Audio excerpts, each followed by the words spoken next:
तिवसा मतदारसंघामध्ये काँग्रेसच्या उमेदवाराचं पारडं जड झालेलं दिसतंय।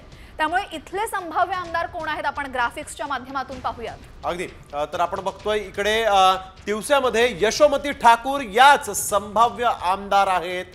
या तिवसामध्ये आपल्याला माहिती आहे की यशोमती ठाकूर यांच्या पुढे देखील मोठं आव्हान होतं, परंतु यशोमती ठाकूर यांनी आपला गड कायम ठेवलाय। राजेश वानखडे भाजपमधून इथं निवडणुकीच्या रिंगणात उतरले होते, परंतु राजेश वानखडेंचं आव्हान लया यावेळेस यशोमती ठाकूर यांनी पार केलेलं आहे आणि यशोमती ठाकूर याच संभाव्य आमदार ठरल्या असं आता इथं स्पष्ट झालेलं आहे। नक्कीच तर यशोमती ठाकूर या संभाव्य आमदार ठरतायत तिवसामध्ये। दरम्यान याची कारणं काय आहेत सविस्तर जाणून घेऊयात आमचे प्रतिनिधी प्रतीक यांच्याकडनं।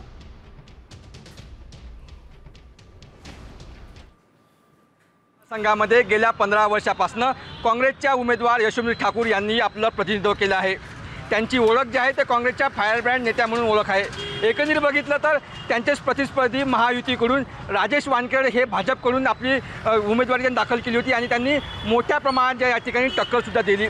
असं असताना या ठिकाणी जर बघितलं तर गेल्या 15 वर्षापासून यशोमती ठाकूर यांनी मोठ्या प्रमाणात विकास केला, त्यामुळे जनतेचा कौल त्यांच्या बाजूने होता। मात्र असं तरी जे राजेश वानखेडे यावर्षी भाजपाकडून निवडणूक लढवत आहे, त्यांनी मागच्या वर्षी शिवसेनेकडून आपली उमेदवारी दाखल केली होती आणि यशोमती ठाकूर यांच्या विरोधात त्यांचा फक्त 10,000 मतांनी त्यांचा पराभव झाला होता। मात्र त्यांनी आता भाजपाकडून यावर्षी निवडणूक लढवलेली आहे आणि थेट यशोमती ठाकूरांना आव्हान दिलं होतं।